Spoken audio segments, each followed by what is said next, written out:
Donc, je m'appelle Honorable Singoma Mwanza, je suis un élu du territoire de Nyiragongo dans le Nord Kivu. Pour le thème d'aujourd'hui, je pense que ce qui est peut-être pertinent pour vous, c'est que depuis 2013, j'ai eu aussi l'honneur de présider la Fédération des entreprises du Congo pour la province du Nord Kivu.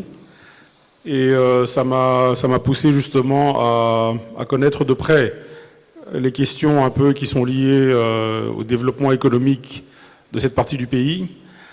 Et dans cette même réflexion de ce qui devait constituer, je dirais, les axes prioritaires et stratégiques pour l'Est, il y a cette question de l'énergie.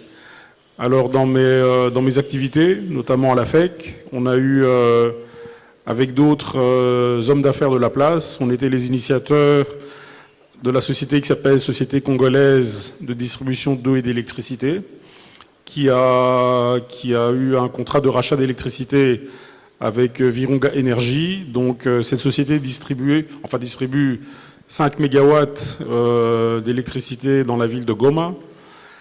Et à part ça, dans toujours ces mêmes réflexions sur ces questions énergétiques, on s'est bien rendu compte qu'en fait, le déficit est criant pour les villes de Goma qui ont des besoins de l'ordre de 80 mégawatts.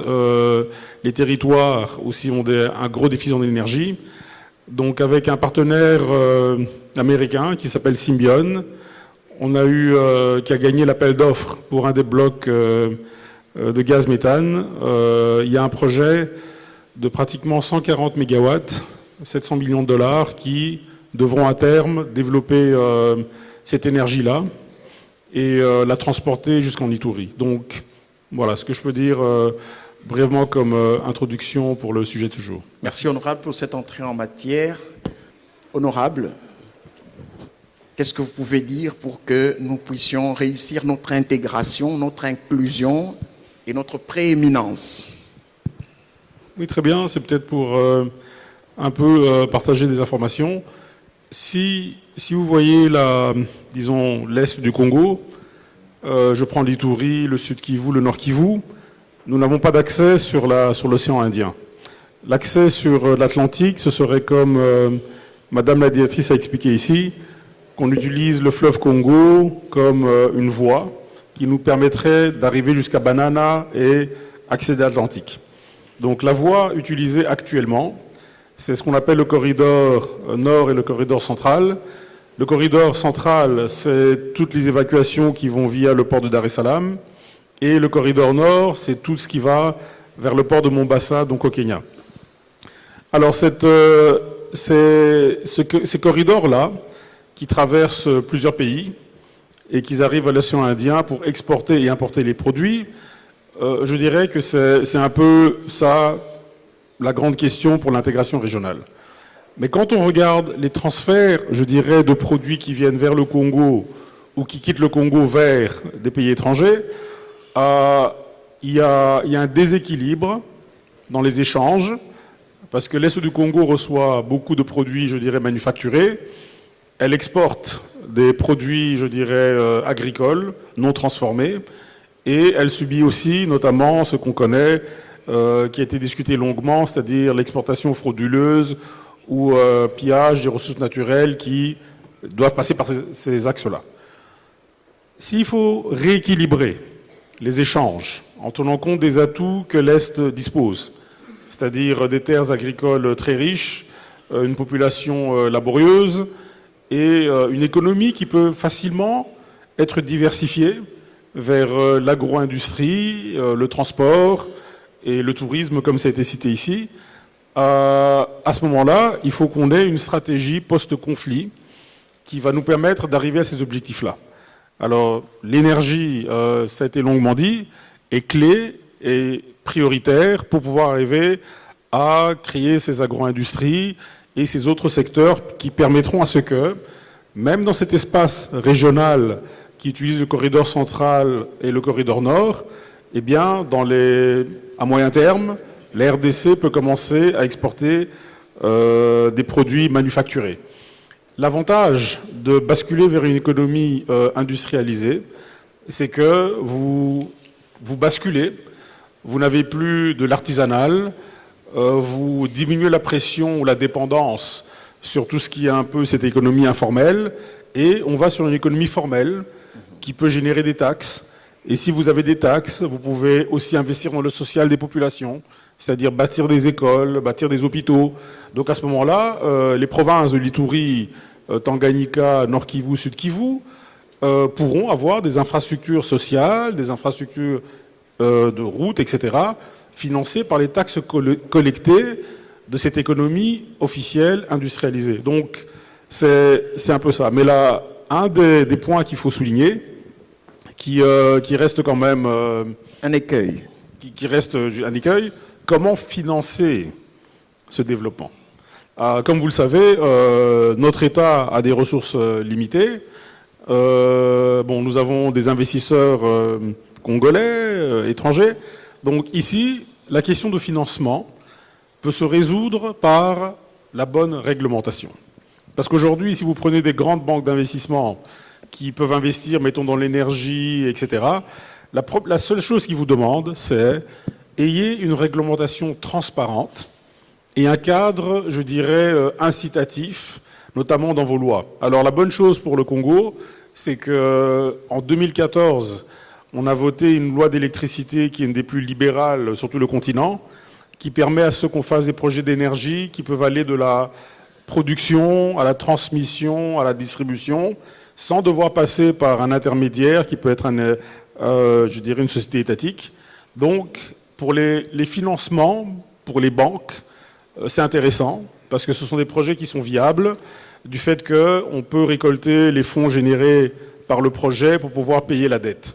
Donc, ce qu'on devrait faire, c'est réfléchir, je dirais, de manière très prudente, sur le fait que ce cadre incitatif dans les lois, dans la réglementation, est ce qui nous permettra d'attirer des financements dans ces secteurs et de financer notamment je dirais, ce secteur de l'énergie dont on a besoin pour le développement économique.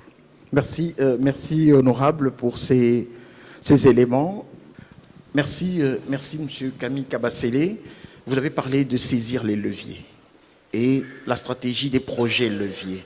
Honorable, Symbion, vous nous avez parlé de l'interaction avec Symbion. Et pouvez-vous nous en dire plus en tenant compte également des atouts que vient de présenter M. Kabasele, aussi l'intégration énergétique? Merci, honorable. Oui, tout à fait. Donc, si peut-être la technique... Oui, la technique, effectivement, vous pouvez nous présenter les... Mais je peux déjà commencer un peu à mettre le contexte. Donc, comme il a été bien expliqué, l'Est, le Grand Est, a été depuis 30 ans en proie à des conflits récurrents qui ont en fait détruit notre tissu économique, social et nos infrastructures. Et puis, en matière claire, ce qui s'est passé, c'est que c'est substitué à une économie agro-industrielle assez développée qui exportait du cacao, café surtout et d'autres produits. Eh bien, une économie de guerre est arrivée. Et cette économie de guerre, c'est ce que l'honorable président du Sénat expliquait, c'est cette militarisation des activités économiques, notamment dans l'exploitation minière. Alors, l'enjeu, aujourd'hui, pour la paix, le retour à la paix, la stabilisation à l'Est, c'est de basculer de cette économie de guerre à une économie, je dirais, une économie de paix, une économie qui est bonne pour les populations et qui peut donner des ressources à l'État pour le développement. Alors pour basculer cette économie-là, nous pensons qu'il est essentiel qu'il y ait des investissements, je dirais, conséquents, qui soient faits dans le secteur de l'énergie pour pouvoir justement impulser un développement industriel du Grand Est, qui à terme sera générateur d'emplois, générateur de, bien sûr, d'entreprises industrielles, et qui permettra à ceux qu'on ne soit pas qu'un déversoir de produits qui viennent des espaces EAC, mais aussi une zone qui peut exporter des produits, donc qui peut se retrouver, je dirais, dans des échanges commerciaux sains, où nous sommes aussi exportateurs. Alors je vais brièvement vous expliquer. La présentation est en anglais, mais je ferai la traduction. Donc, Powering for Peace, C'est en fait, c'est un peu un terme qu'on a trouvé pour ce projet qui veut dire alimenter la paix. Ça pouvait dire donc l'électricité pour la paix. Et c'est un projet, comme vous le voyez, qui est donc fait par une firme américaine appelée Symbion et qui compte donc exploiter le gaz méthane qui sont dans le lac Kivu. Ce gaz méthane, pour vous expliquer techniquement très rapidement, il est dissous dans des profondeurs de 300 mètres et dans des couches donc, qui vont de 200, 300, 400 mètres. Et ce sont des gaz qui se recréent chaque année. Donc c'est pratiquement une ressource, je dirais, inépuisable. Donc on peut passer au prochain. Et ces centrales, comment est-ce qu'elles travaillent? C'est qu'en général, on extrait donc le gaz méthane, et puis sur une station qui sera sur Terre, onshore, l'électricité, enfin le gaz sera converti en électricité, et ensuite sera mis dans le réseau de distribution. Alors le coût du projet est estimé à 700 millions de dollars, et la construction peut prendre 4 ans. Et là aussi, puisqu'on parle un peu des enjeux, il faudra que notre gouvernement, nos régulateurs, soient très attentifs sur le fait que, même si ces projets sont vitaux, essentiels et prioritaires, souvent le gros goulot d'étranglement, ce sont la réglementation et l'octroi des licences qui peut prendre beaucoup de temps. On peut passer. Donc ça, c'est juste des aspects techniques pour vous montrer un peu comment ces centrales fonctionnent. Donc le gaz est séparé de l'eau, et puis ensuite le CO2 est remis dans le lac. C'est une énergie donc qui est renouvelable. Et ce que le projet compte faire, c'est construire 250 km de lignes de transmission qui vont permettre à ce que cette électricité puisse aller jusque dans l'Ituri. Donc ici on parle donc du Grand Est. Et on estime que normalement 2500 personnes pourraient être employées sur 2 années de phase de construction de ce projet. Le prochain slide. On peut passer? La technique prochain. Le slide prochain, s'il vous plaît. Oui. Non, vous ne savez pas le dernier? D'accord. Ok. C'était le dernier? Oui. Ça va. Bon. Très bien. Donc voilà. Donc en quelque sorte, je ne dis pas que c'est les seuls projets. Il y a Virunga Energy il y a ENK dans le nord qui est là. Il y a plusieurs projets qui se passent dans l'Ituri. En serre, je pense, on s'y reçu beaucoup de projets, notamment d'autres opérateurs. Mais l'objectif global qu'on essaie d'expliquer ici, c'est que pour basculer de cette économie de guerre à une économie, je dirais, saine, qui sera basée sur de l'agro-industrie, sur des PMI, eh bien, un des facteurs clés, c'est justement cet aspect de l'énergie. Voilà, merci. Merci, honorable. D'accord, donc on peut prendre déjà les cas réels vécus. Donc peut-être avant qu'il y ait la guerre au Nord Kivu, il y a beaucoup de choses qu'on avait faites au niveau de la FEC Nord Kivu, qui montrait en fait un bon modèle qui peut permettre d'entrevoir comment est-ce qu'un développement peut s'étendre jusqu'à la jeunesse et stimuler l'entrepreneuriat. Alors il y a eu plusieurs programmes qu'on a eu donc à travailler au niveau de la FEC. C'était notamment, je pense que c'était un programme de la Banque mondiale qui finançait les jeunes entrepreneurs. Mais avant que le programme de la Banque mondiale n'arrive, nous, ce qu'on avait fait, notamment avec les institutions de microfinance locales, c'est qu'on avait créé avec d'autres hommes d'affaires ce qu'on appelait des fonds de garantie. C'est un fonds de garantie qui était connu bien à Goma, qui s'appelait Kijana Inuka. Et ce fonds de garantie, en fait, c'était des hommes d'affaires de bonne volonté qui avaient mis de l'argent, qui permettait à ce que les microfinances ne demandent pas de garantie d'hypothèque et donnent des prêts à des taux concessionnaires aux jeunes entrepreneurs. Alors on a eu pratiquement une 50aine de projets de jeunes qui se sont développés avec des taux d'intérêt bas, sans demander de garantie, et l'expérience fonctionnait très bien. Et on avait même mis une exigence, on avait dit que les projets de jeunes entrepreneurs ne devaient pas être des projets commerciaux, ça devait être des projets de transformation, donc ils devaient avoir une transformation. Et ce qu'on a constaté, c'est qu'en tout cas, les jeunes de la ville de Goma, Butembo, Beni, Bukavu, ne manquent pas d'idées, ne manquent pas de dynamisme. Donc de ce côté-là, je pense que le problème ne se situe pas. Toujours dans les leçons qu'on a vues même pour le développement de nos villes, rappelez-vous qu'au Nord Kivu, c'est dans le cadre des partenariats publics-privés qu'on avait résolu des questions notamment d'infrastructure. Construction de la voirie urbaine à Goma, c'était fait avec un partenariat public-privé avec la province. Donc même là, on peut accélérer, je dirais, des travaux d'infrastructure pour arriver à refaire la voirie en levant des taxes spéciales dans le cadre des partenariats publics-privés. Aujourd'hui, si vous prenez à Beni, on a une piste de 3000 mètres qui est en construction donc, au niveau de la ville de Beni, toujours dans des cadres de partenariat public-privé. Donc, je pense que l'Ituri, le Tanganyika, le Sud Kivu, le Nord Kivu ont tous les jeunes qu'il faut, les femmes qu'il faut, qu'ils ont des projets portants. Le vrai problème qu'ils ont eu, c'est l'insécurité récurrente qui les a bloqués.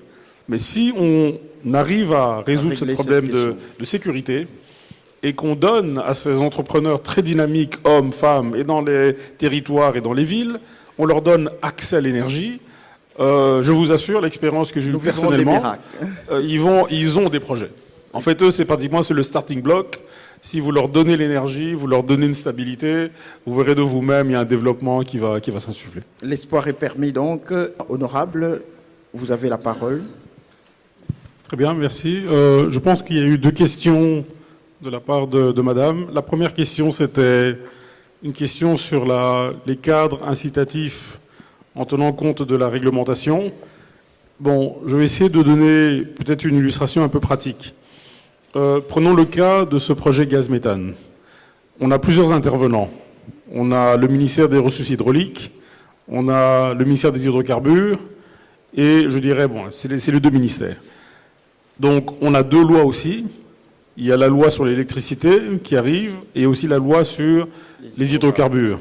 Alors, si vous regardez en profondeur dans ces dossiers-là, vous verrez que la loi des hydrocarbures avait prévu que quand il y aurait l'exploitation du gaz méthane, il y aurait disons, on compléterait la loi avec un cadre spécifique pour le gaz méthane.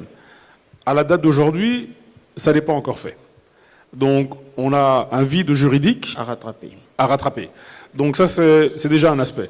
Le deuxième aspect, dans le cadre réglementaire, et là je prends purement l'électricité, on a 2 organes principaux dans le secteur de l'électricité, c'est l'ARE et l'ANSER. Donc quand vous démarrez un projet d'électricité, vous passez par l'ARE pour les études environnementales, tout ça. Là où on a eu l'expérience, c'est qu'on a constaté, si vous demandez une licence aujourd'hui de production, de transport et tout, minimum vous allez faire 1 année, si pas 2 ans. Donc on peut identifier à partir des régulateurs où sont les retards, à partir de là, où est-ce qu'il y a le vide, et s'il faut qu'on relance, je dirais, le développement à l'Est rapidement, eh bien, ces questions doivent déjà être traitées maintenant. Ça, c'est l'aspect réglementaire. Il y a d'autres questions qui peuvent s'ajouter, mais la recommandation, et c'est là que je félicite, je dirais, cette initiative d'Expo Béton, c'est qu'elle nous permet justement, même pendant qu'on n'a pas encore terminé le conflit, qu'on puisse déjà réfléchir à ce qui doit être fait post-conflit, notamment dans le cadre de ce cadre incitatif. Donc ce qu'on doit encourager, c'est qu'au niveau du gouvernement, au niveau de l'Assemblée nationale où est-ce que nous sommes, la réflexion doit commencer sur ces questions de facilitation et de cadre incitatif. L'autre question que vous avez posée, c'était pour le projet de Power for Peace, donc éclairer pour la paix. Éclairer pour la paix. Je peux vous donner une illustration dans le cas du projet qu'on fait avec Virunga. Donc Virunga produit 13 MW et dans le contrat de vente d'électricité ou d'achat d'électricité, on a une société dont je suis le PCA qui s'appelle Socodé et on a acheté 5 MW chez Virunga. Et on a créé un réseau de distribution à Goma. Mais ce qu'on a constaté, c'est que les 5 mégawatts ont connecté plus ou moins, je dirais, 1000 ménages. D'accord? Ou ça peut être plus. Donc 5 mégawatts vous donnent 1000 ménages ou plus. Il y a quelques grandes industries qui sont là, mais le gros des consommateurs des projets d'électrification, surtout quand il y a des réseaux de distribution, ce ne sont pas les usines. Ça reste quand même je dirais, les ménages ou ce qu'on appelle communément les maisons. Alors si vous allez vous extrapolez, on a un projet de 140 mégawatts qui va se déployer sur la ville de Goma à Lyon-Ituri. Donc à ce moment-là, faites le calcul, si c'est 1000 ménages pour 5 mégawatts, donc on arrive à 30 fois 1000, donc là on est en train de viser 30 000 ou 40 000 ménages connectés. 40 000 ménages connectés chez nous, c'est 5 personnes par ménage, c'est 200 000 personnes tout à coup qui ont accès à la lumière chez eux, donc le social va changer. Donc les industries auront accès à l'électricité, mais ces projets de génération ont toujours un volet distribution, et les réseaux de distribution connectent toujours au niveau des résidences, des petites PMI, des plus grandes entreprises, et c'est par là que le développement local est stimulé. Merci, voilà. Merci honorable. Monsieur le gouverneur.